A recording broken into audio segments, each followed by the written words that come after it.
morning, everyone, and welcome to day 2 of our MASHUP Creative Industry Symposium. I'm Susanna Peredo Swap, founder and CEO of Vanguard Culture, a 501c3 nonprofit dedicated to advancing the region's creative workforce.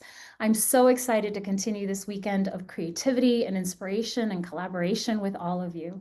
Vanguard Culture provides award-winning arts coverage, professional development for creatives, and unique cross-industry events that create arts jobs, bring diverse communities together, and encourage creative collaboration across the visual, performing, and culinary arts. And today's symposium is part of our Forum Professional Development Series, which provides workshops, panel discussions, networking opportunities, and training needed to help creatives make a living doing what they love. For free access to all of our past workshops, please subscribe to our YouTube channel today. Before we begin, it is my absolute pleasure to thank the amazing sponsors and donors who made this year's MASHUP Creative Industry Symposium possible. In particular, our friends Jack Lample, Jerry and Susan Slavitt, the California Arts Council, the City of San Diego's Department of Cultural Affairs, the Soap Factory, the Magnolia, Shaping Freedom, and the estate of Jean-Michel Basquiat. Thank you for making our work possible. This weekend, industry professionals from film, theater, fashion, dance, visual arts, music, and more are gathering to find inspiration during this unique moment in time and to consider their collective power to build a more livable and inspiring future. And just like the attendees at yesterday's symposium sessions made connections and collaborated in person, I encourage you to take that opportunity today to connect with one another via the chat. Please take a moment now to share what city you're joining us from, share your website, social media handles, or even your LinkedIn pages to support and follow one another. And please add your questions and comments to the chat throughout the day to encourage others and to learn from one another. So let's get started. San Diego is at a truly pivotal moment in its cultural journey. We've seen incredible milestones from the 2024 World Design Capital San Diego Tijuana designation to the emergence of transformative venues like the Rady Shell, the Epstein Theater, and the Joan. And now with the city's newly adopted 10-year cultural plan and other exciting developments in the downtown area, these efforts create real momentum for building the kind of cultural future we've all been working toward.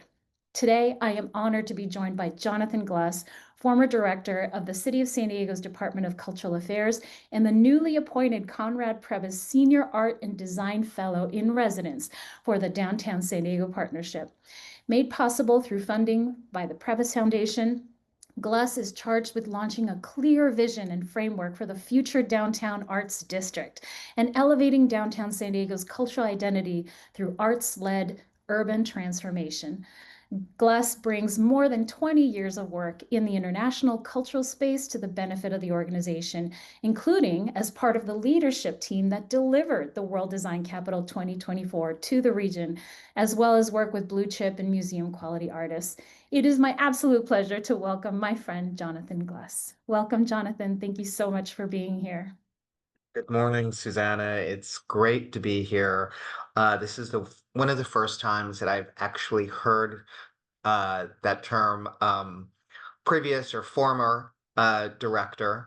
Still getting used to that title. But before we get into anything, I just want to thank you for your amazing leadership and being one of the first people in the region to really embrace what policy wonks call creative economy.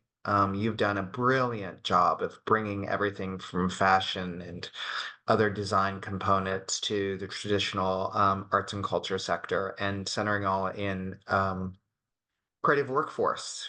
So I'm such an admirer of you and your work in the organization, and I'm delighted to be here. Thank you. Thank you for all of that. You've always been a supporter, so we really appreciate your advocacy and championing the arts always.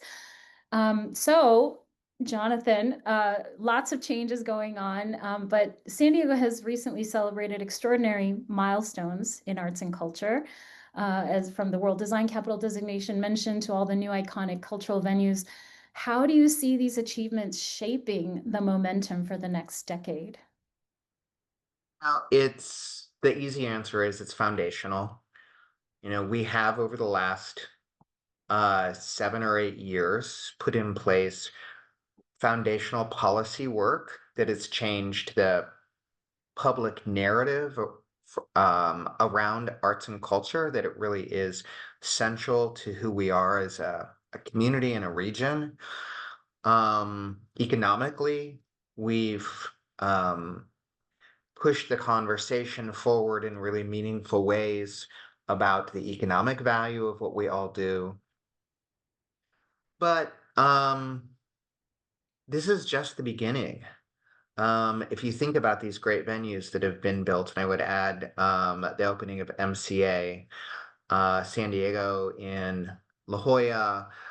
We all know the beautiful renovations at the Mingay, but on Symphony Hall. But on top of that, there's plans at San Diego Museum of Art to do a major transformation at that institution. And now there's a great effort to reimagine what downtown looks like.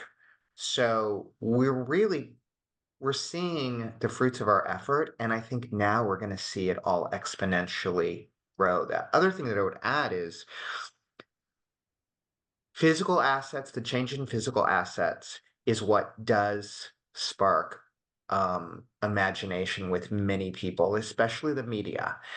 And as we are reinventing and reimagining these physical venues, that's what's capturing national attention, not just local, but national attention. And then we've also been working globally to advance the brand of San Diego as a real powerhouse, an urban powerhouse for arts, culture, and creative industries. And I think building on WDC, we're just getting into the real um, uh, foreseeable global work that we're going to see manifest over the next 4 or 5 years. It's a really exciting time. It is. It almost feels like San Diego's on the verge of a renaissance in some ways, right? I mean, we're really, and it's ironic because across the board, it feels like funding cuts are, devastating arts organizations across the board. However, there's a lot to be hopeful for. So beyond the high profile projects, what other examples of progress in our region can you give that give you hope about where the arts are headed? The change in our communities at the community level over the last decade, or certainly I can say over the last 7 years since I've been able to witness it living here, has really been monumental. Um, this was always happening. It's just we are acknowledging and celebrating it in a way that probably in the past we didn't. I'm thinking about all the amazing work that's happening along Imperial Avenue in the Black Arts and Culture District. Convoy is evolving not just as an AAPI um, business designation, but very much a cultural designation as well. Thinking outside of the city of San Diego, South Bay, there's all this amazing work happening in Chula Vista. Um, and then many of the small organizations there's been change in leadership. So even in our dance community, change in at John Malashok has brought new leadership, building on the legacy of so many folks that have really brought this community forward over the last 20 or 30 years.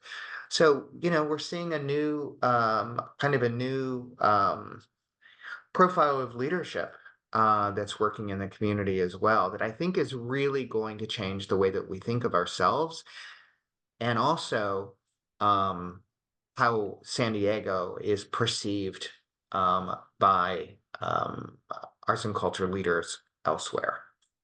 Right. And WDC definitely put us on the map in that sense. People were starting to pay attention to this region and San Diego, Tijuana, the region as a whole. Um, it's interesting that we live in this unique little ecosystem that is San Diego, Tijuana, where the border just sort of happens to be there. It's this little inconvenience where you have to get through from one side to the other, But Mhm. truly, people live and work. They live there and work and study here and shop here. And then we have a whole retirement community of Americans that live down there that just go down for tacos with their Century Pass. And there's this wonderful infusion of how everybody here speaks some level of Spanish and everyone down there speaks some level of English. The cultural infusion is exciting and beautiful, and the museums pull into that and showcase, Baja artists as well, and vice versa. So there's something really beautiful about that makes this region super unique, super, super unique. And you and I talked about this over the years. Susanna, we've talked about this a lot, how that is kind of our secret sauce. I was hosting a group of philanthropic leaders from across the state of California, right? So not national, state of California. And I started talking about how our cultural institutions reflect this true binational cultural experience that programmatically, so many of them reflect the region. Work of all of our smaller organizations like yours reflect the binational region. And I think, we're talking about this notion of remaining a source of optimism and possibility. This is a moment in time when San Diego and San Diego Tijuana can show the world actually how you do it right, how you do it respectfully, how you do it collegially, and how you do it in spite of external forces that may be speaking differently about the perception of our region, and really importantly, about the people who live and work here. I think we have coming out of this period of time, through arts and culture, we have an incredibly powerful, special story to tell the entire world. That's one of the things that I am so optimistic um, about the future of the world we're going to have internationally. The other thing that I'd say about that is, and I've talked about this over the years. Think about how coming out of moments of political or economic crisis elsewhere, um, arts and culture always is elevated as a place to heal, to renew, to build common dialogue together. The Edinburgh Festival, as you know, was a very intentional effort post World War II to bring global theater and performing artists together to actually rebuild relationships after all the crisis of the mid 20th century, especially in Europe. I think we have that opportunity here to think that way and to welcome the world here because we are already doing it. Right, right. It harkens back to what the lived experience of COVID, artists as second responders, how we were really scouring the internet trying to find joy and beauty and delight, and people were, doing Zoom choirs and, just the choreography, the same choreography mimicked across the world, and people were just sharing joy and that is, we take it for granted when it's gone, right? We take it for granted when the funding and the opportunities sort of dry up.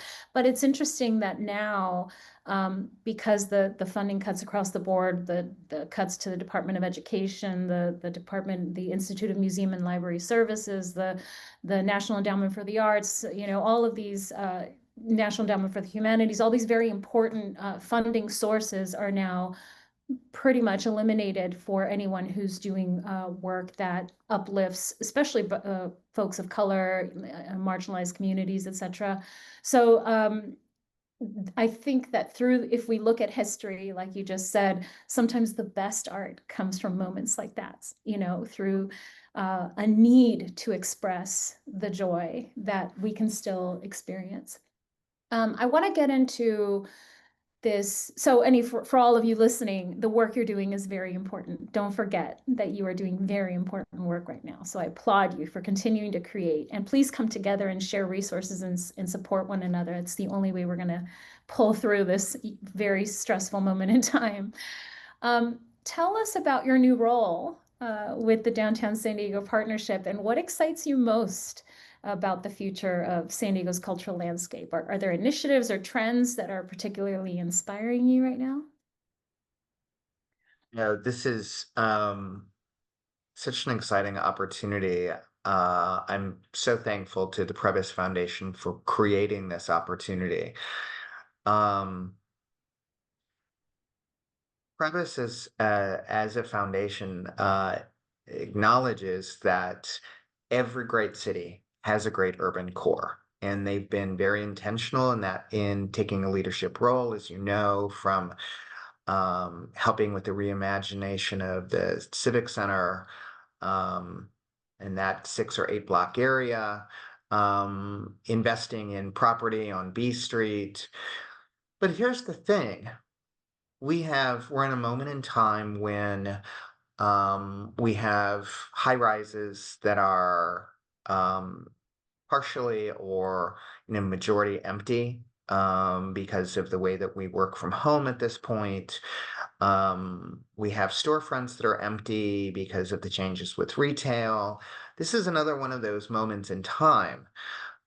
Cities all across the world are digging in and figuring out how to reimagine their central cities. That's really what this is about, is working with stakeholders like Prebys, like property owners, small business owners, um, and helping us together think about, not just think about, but get to the work of revitalizing our downtown. What does that mean? You know what? Just like the cultural plan, um, I personally don't know yet. The Downtown Partnership is a tremendous organization. I'm still learning about their reach and resources. But together with the partnership and Prebys, I think we have an opportunity to really reimagine what our central city can look like. I'm being vague because we are building this as we go. One thing that I can say is, just like the cultural plan and just like WDC, there is going to be plenty of community engagement about how we're going to reimagine this. So stay tuned. I look forward to working with you and everybody who's with us today. Yeah, our offices are based in downtown now, so I'm very excited to Yes. hear more and to work with you on that. I can throw out suggestions of artist residencies and Mhm. storefront exhibitions and storefront performances and things like that for the unused spaces. As you know, from the cultural, plan study that took place, affordable event venues are a deep source of need as one of the top two needs, as well as artist housing. So, as you know, I mean, I don't have to tell you, you can lead a whole session on this. But cultural tourists, for those that are listening, cultural tourists stay longer and spend more money in the cities that they visit. And so attracting cultural tourism to our region is incredibly impactful to the bottom line of any city, and it needs to happen. So, what lessons can we learn from these past successes that have happened as we imagine what comes next? You have to stay on top of the work. You have to reinvent yourself all the time. And when I say reinvent yourself, reinvent the messaging. And you know this because of your work. We have to tell our story time and time and time again to the various stakeholders. At the same time, over the last few years, between major investments in individual artists that have come from not just philanthropy, but the city, um, um, WDC, cultural plan, we have all the talent that stacks up against any other city. We need to just keep investing in our creative workforce. I know that's kind of an antiseptic term, but those of us who are in the creative space, in the creative world, we need to know that we're valued here, that we are invested in here, that there's a place for us civically here to work, and really importantly, to live. You mentioned this a minute ago. The absolute highest priority coming out of the cultural plan, as you know, was affordable, accessible, quality space for living and working and presenting. So I can pledge that in my new position, that will be front and center in the work. Yeah, thank you. So we've talked a lot about, hope and inspiration, the value of our cultural capital as a region. Um, can I just ask before we close out, I'd love for you to share just one moment in your life that led you to have the career that you've built through the decades of civic engagement and the designing of cities. Like, what is it that pulled you there? Or did you ever have an aha moment that said, wow, this is really important work. Like, this is where I want to be. Yes. I love telling this story. Thank you for asking me. I was in graduate school. I was in Chicago. There was a panel discussion at noontime that city's Arts and Business Council hosted, and the guest speakers were the Commissioner for Cultural Affairs for the City of New York, the Commissioner for Cultural Affairs for Chicago, and for Los Angeles. I didn't really understand what these folks did. But I sat there and, I was a grad student, I was just, soaking up all the information. Um, and these people embodied their cities. Al Nodal was the commissioner in Los Angeles. He was one of the first people to really bring voice to Latinx communities from a policy perspective. He's been an extraordinary mentor to me over the years.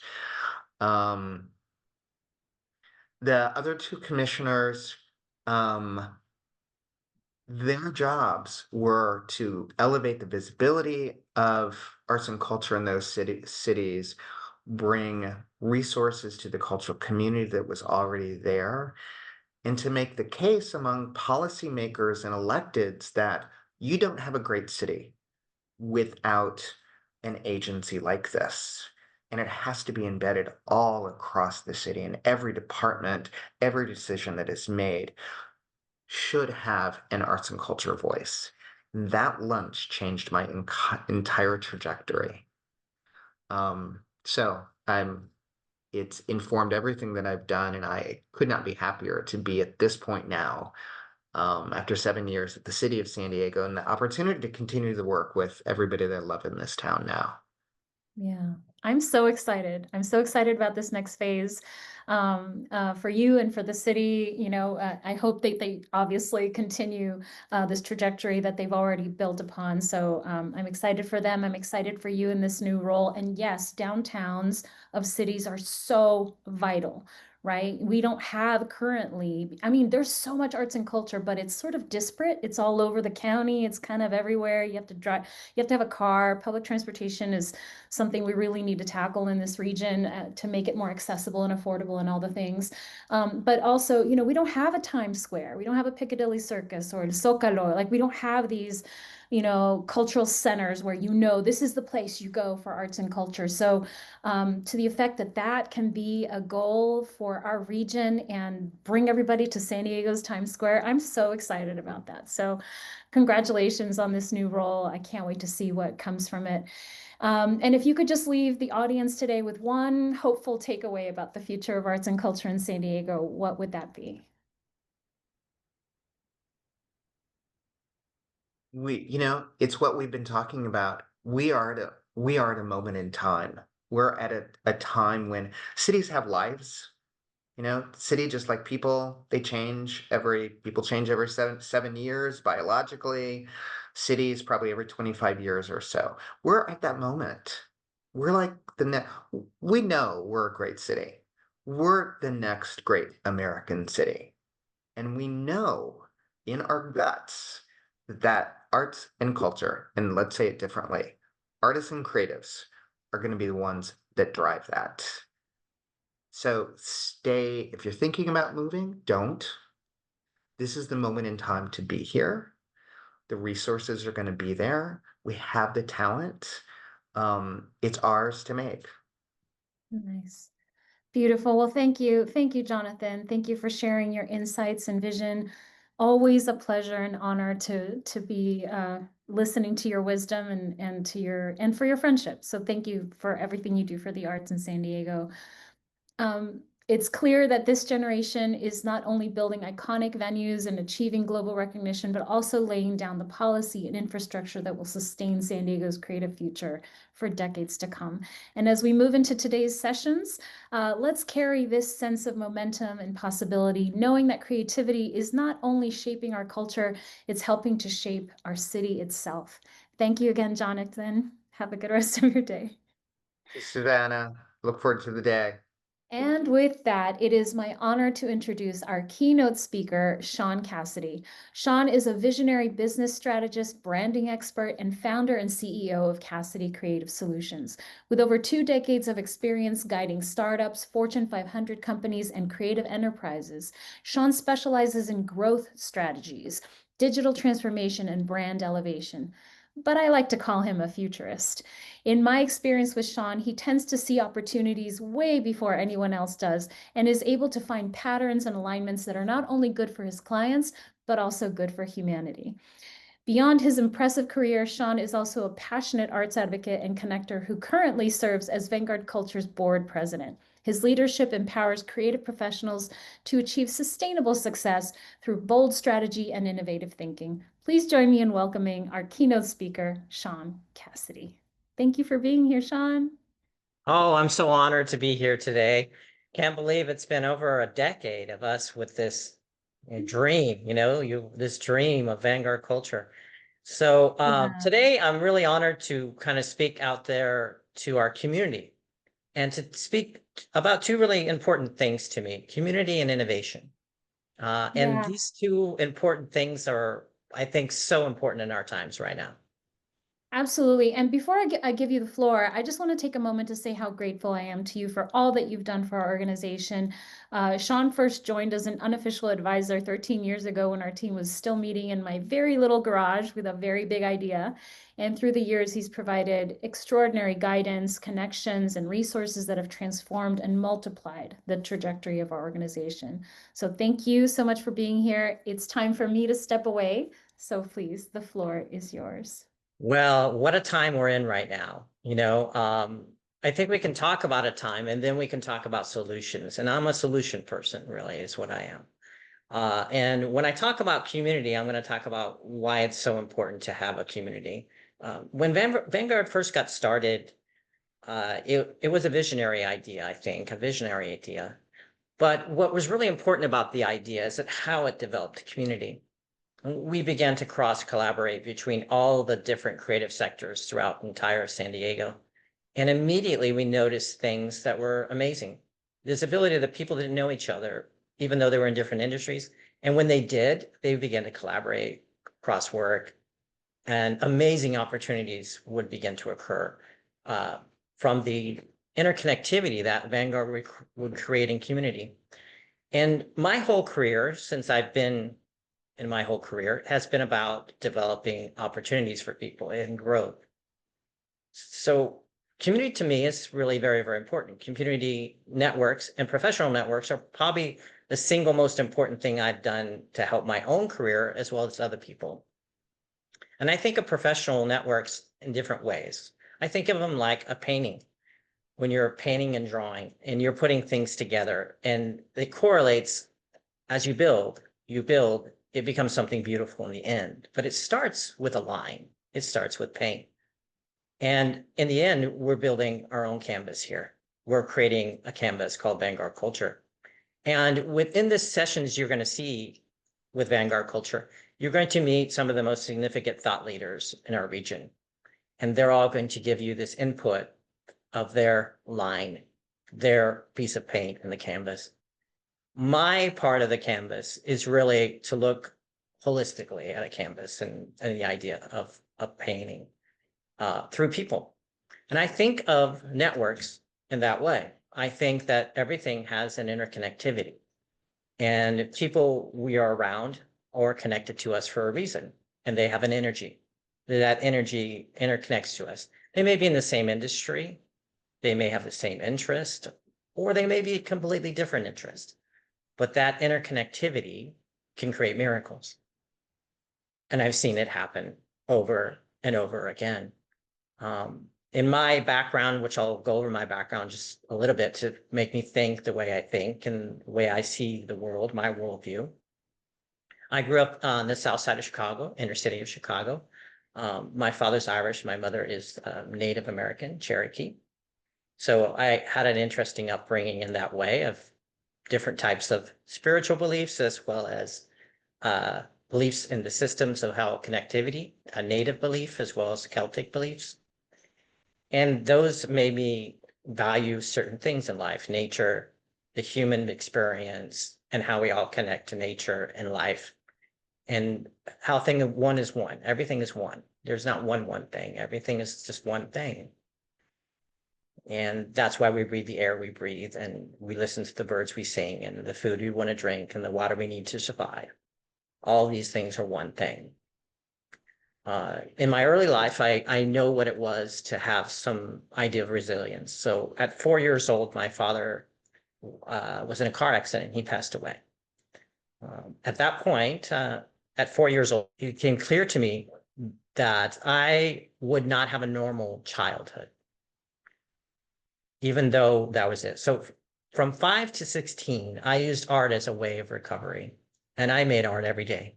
I didn't play with other children the way none of the children would. I had made art, and my mother could provide me some art supplies in the inner city.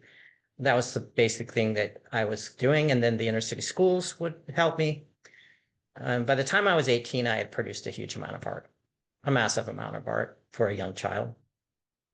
And I had an angel come to me, an art teacher at that time in the inner city, and she wrote a scholarship for me. And that scholarship today is known as a Guggenheim Scholarship. And I had no idea what that meant as a young boy, but I knew that told me I would get a 2-year ride. I had the option, basically, completely covered for artistic talent, to go to 2 of the top design schools in America. I could go to RISD in Rhode Island, or I could stay in the inner city of Chicago and go to the School of the Art Institute of Chicago. When my mother and my younger sister being there, I decided to stay where my mother was and stay in the inner city of Chicago.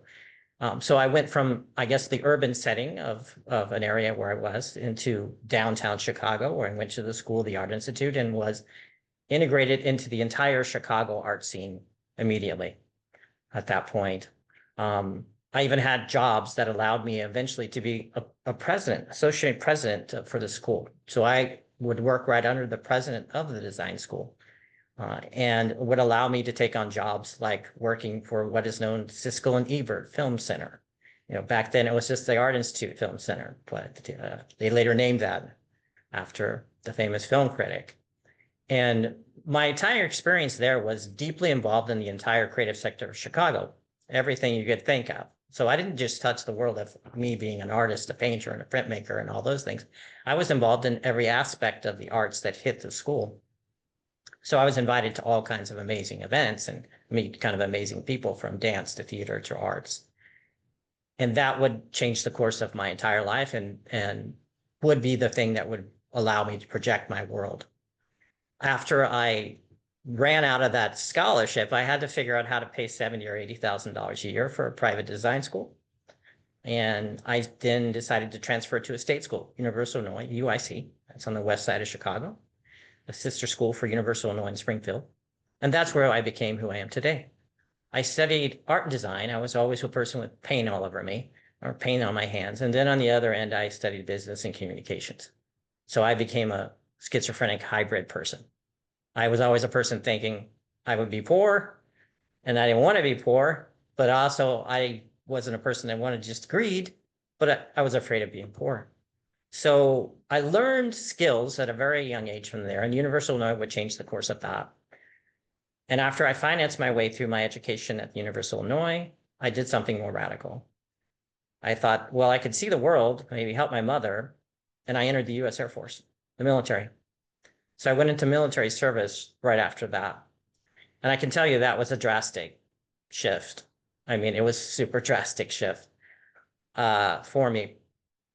I was sent from Chicago to Texas, and this is what they did. I tested well in the military, and they put me in a special duty assignment, probably because they thought I was a nonconformist thinker, probably because they thought maybe I wasn't really good for military service.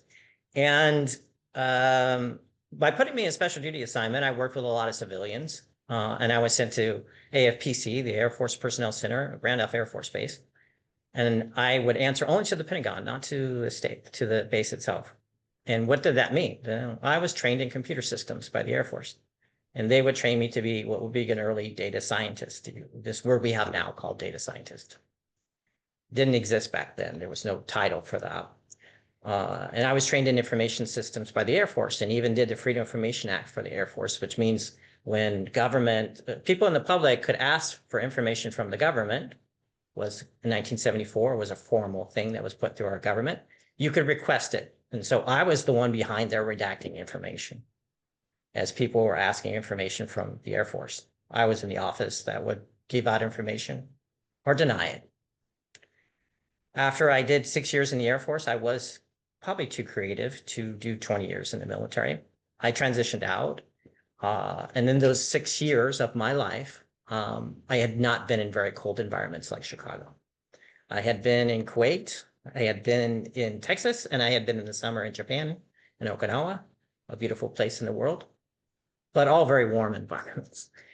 And so when I flew back to see my mother and say, well, maybe I'll do something here back in the city, my first winter, I was like, I'm sorry, I can't do this, Mom.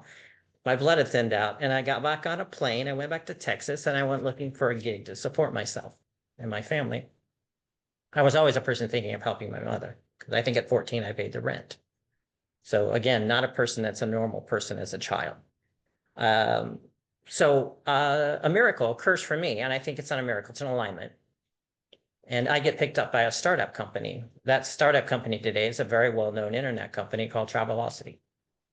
And I was basically the first 10 employees, a very early part of the startup. My father's background was from the west of Ireland, Galway. That's a very Celtic area. It's an area that most people speak Irish still. And he was obsessed with Celtic culture and Nordic culture. And so when he left me, he left two things. My father was a gifted music man. He wrote music in both languages, in Gaelic and English. And he was obsessed with Celtic history, Nordic history. And so he left me those things and books. And so I really traveled with him everywhere in my life. They were the only things I had my father. And it came to me one day when I was looking through the books, 3 months into the startup, they asked me to help market the company and get the company well known. That was one of my hats with my odd background that I came into the company with. And I thought it would be hilarious, looking through the books my father left me, that everybody in the world would go around taking a picture of a gnome, like out of your garden, and they would travel everywhere in the world to do it. This was the first idea of a viral idea before the social space existed. And I pitched that to the executive team. They thought it was hilarious. They brought in the marketing firm, and that we would create this brand called the Roaming Gnome of Travelocity. It became omnipresent everywhere, on keychains and everything in the company. For the next 6 years of my life, I was a corporate person, basically working for that world and learning the corporate space of that world. And then a miracle occurs, another one, an alignment. So I can tell you, I understand growth alignments because I lived them. And when you're in a startup, something crazy comes along, and it's called a buyout. And there's another company, bigger animal at the time, called Expedia. And they do an aggressive buyout, which means they're going to do a very aggressive buyout of the team. And they're going to absorb the brand, but keep it in place. But brand won't be owned by the same people. And that's what occurred. At that point, I had the choice to stay with them or sell off my stock, because I was provided stock up front. And I kept buying stock every year. So when the buyout hit, I had the option to shift. I decided to leave the corporate world at that point, and that buyout allowed me to go on my own. And from that point on, I thought, well, what would I do with the rest of my life? First thing I did was put my mom in the suburbs, gave her a house, helped my sister with college. And then I thought, well, if I could do this for a company, I could help individual people. And I decided to pick people out at random and just say I could help them. Not knowing my background or anything, I would just talk to them. This is how actually I meet Susanna, in her garage. And I thought it would be crazy if I could do that. Now, in the early part of the internet and e-commerce and all these things, I was early part of that, but I was also part of early internet spaces.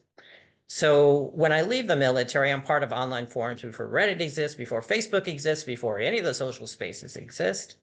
And they asked me to do a beta, basically. What I was trained in the military to do was break things, information seams. I was trained to do that. And I did the early beta test of what we know today as social media. And that part of the group I was part of, online group coming out of Silicon Valley, and people in DoD like myself came out and said, would you beta test this software and break it, show the flaws like you did. And my first year at Travelocity, I did that. That company today is called LinkedIn. And that was like the granddaughter of social spaces. People don't really know that, but the first investor in Facebook is Reid Hoffman, the creator of LinkedIn. And he's the guy that introduced him to Peter Thiel, which would later become the board president of Facebook and the biggest initial investor of Facebook. And there I was in the middle of two spaces, e-commerce, social media at the same area. And all these were about creating interconnectivity, right? They were already about interconnectivity. So I took it on. It took me 1 year to break the software. I went to 30,000 contacts from 2003 to 2004. And in that process, I realized, wow, with 30,000 contacts, what could I do? And I decided to never stop building. Today, I'm at networks over 3 million people. And what I realized was networks were key to business development, because those same networks allowed me to close deals when I was at Travelocity doing corporate travel. And those same abilities would do that. So when I started working with people, I decided, how fast could I build networks with people? And how could I train them to be me, to build networks? And that became the course of my entire growth development. Understanding how we interconnect together and understanding how, when we interconnect together, miracles can occur. The innovation side of what we're discussing is we're bringing together very like minds and other minds around the world in this virtual space that we're in right now, as well as in a physical space we have in here in San Diego. But these brilliant minds are all coming together. But once they speak, they begin to interconnect. And when they interconnect on interest and likes and things that they like to do. But then the miracle occurs when the match hits. And when the match hits, it's instant. So what we're talking about is not that there's lack out there, but there is a lack of alignment. We live in a world of incredible abundance at all points and times on a global space, not just what we have coming on in our country right now. And within that global space, there is opportunity at all points happening. But one person doesn't know another person, so the opportunity passes. Our job here at Vanguard is to increase the interconnectivity. We are the community of the arts community here. But we're not just in San Diego, we're global. And we're going to continue to grow and build a community that serves people in this way so that they can come together and do greatness with each other. And that, I close my session today. Thank you so much, Shaun. So I have a couple of follow-up questions. Thank you for sharing your life story. Every time I hear it, I'm still in awe of you. Just thank you for sharing that with us, because the amount of resilience, that you've executed in your life has been just phenomenal. And, that's why you're just an inspiration.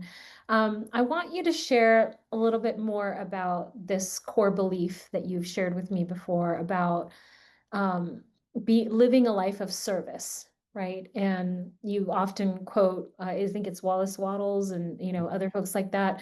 You've brought those, quotes up many times in our friendship. But talk to me a little bit about that. Well, there's a lot of things I think out of nothing in a way will be made, right? But Wallace C. Wattles wrote the book Before the Secret.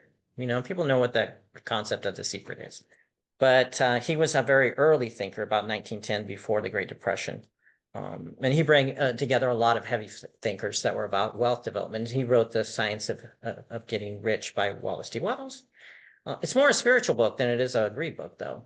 So when I first discovered the book, it was amazing to me because I thought it was about greed, but it really wasn't about greed. It was really more of a spiritual thing of wealth. And it said something to me that was really profound. It said there was really no connection between intelligence and wealth. And the way I grew up, everybody's heard how I grew up. I always thought, well, if you're very intelligent, that's why you're wealthy. You're very learned. You're very that. And then later in life, I would realize there's people who had basic educations and own 30 restaurant chains. There were people that had PhDs, but never would make the money of somebody that owned 30 restaurants. So what was the key? The key always was the how of the way they did things. And a lot of that related to networks, like how they use access to people, knowledge to people. So knowledge sharing, we live in a world of heavy knowledge sharing. But if we're truly open in knowledge, then there's elite knowledge, right? There's elite knowledge to know how to buy a piece of land and know how to buy a house, and know how to do the right accounting and know how to do the right things with your business.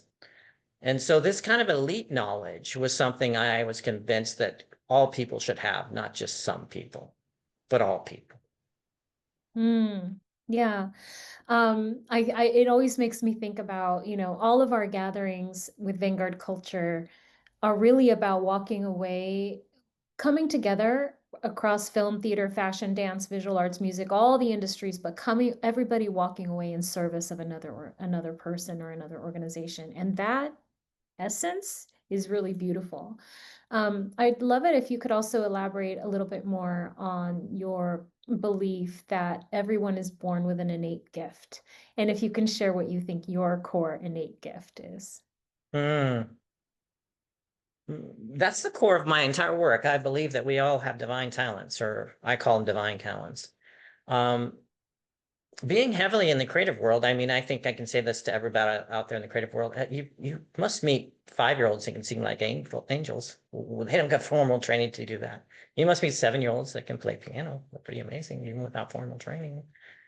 Susanna knows this one. And so where does that come from? I used to think of that in core. Where does that come from? It's a source. It's something unexplainable from an academic perspective.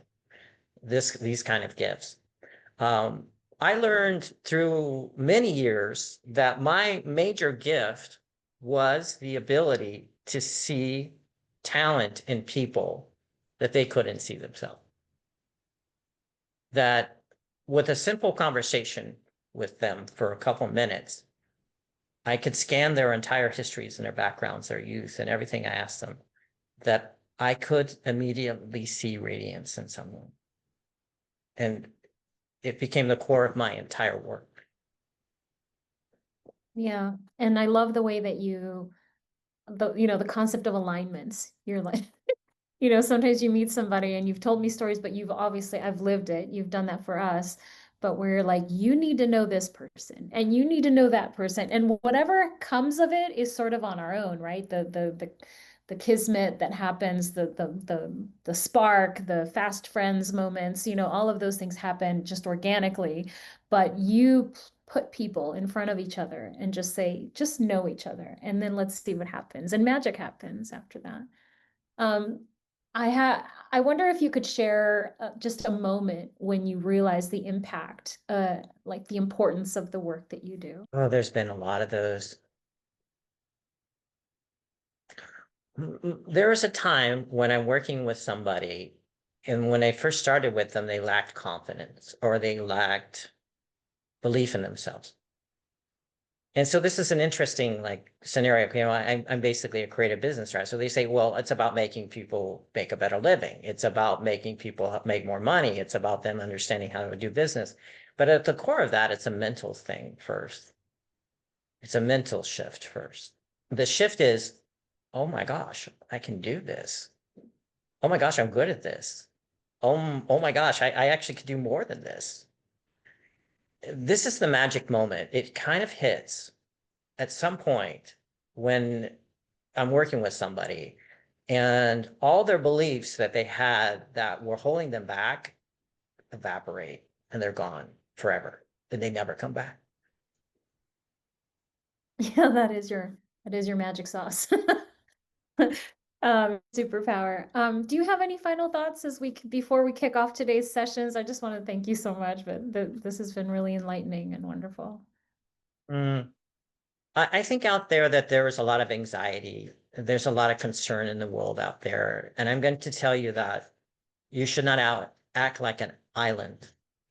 A lot of very high creative minds, they spend their mind making their music and making their art and writing their poetry and doing all those things and being in that moment of flow. But remember, when you're in that flow, that's the cure of who you are. But walk away from the flow at moments and be with other human beings and experience life and take the nature walks and go out there and take care of your health and take care of your food, what you put in your body and all these things, because we can live in a time where you burn yourself out, where you're looking at, if you look at the world we're in and you see the scrolling of constant negativity or constant areas, you will not actually be productive. You'll be the opposite of productive. So the core of that is to understand that you have control over your own life. You get to make decisions with your time. And often, I've spoke to universities about my work or young people, and they ask me, what is it to be an entrepreneur or a creative entrepreneur? And I'll close with this. They say, well, the students get to say, it's marketing, it's selling, it's making these things happen. And I tell them this, and I get a deer in the headlights look until they think about it. And so I'm here to tell you all out there is that this is what it is to be a creative. You're a self-employed person. You personally are a self-employed person. But the reason you're powerful is that you can bend time. This is why you're powerful. So creative entrepreneurs, the writers, the people that write the movies and the people that make up the stories and the storytellers, they capture everyone's attention at that moment. And everything around that person that's watching that does not matter, because at that moment in time, you have stopped time for someone. And then you can stop and start time at random, at will. Sounds ethereal, doesn't it? But it explains the crazy amount of wealth in e-commerce or in social spaces, because these things are controlling your time. They're controlling your time, and therefore you're purchasing them, and they're purchasing them again and again and again. And that's why this mass amount of wealth is shifting from one area to another area, because of the control of time. So out there, you're a great creative, but remember, how you use time is how you make a living. So take the power of understanding that you can stop and start time. Wow, that was wonderful. Thank you. That was very powerful. Well, thank you, Shaun. Such an honor to have you, not only obviously as our keynote speaker, but also as our board president. Truly, it's been just a joy to have you in the Vanguard Culture family. And so for all of you, please stay tuned for our next session, Cultural Tourism and the Power of Arts Investment. Stay tuned.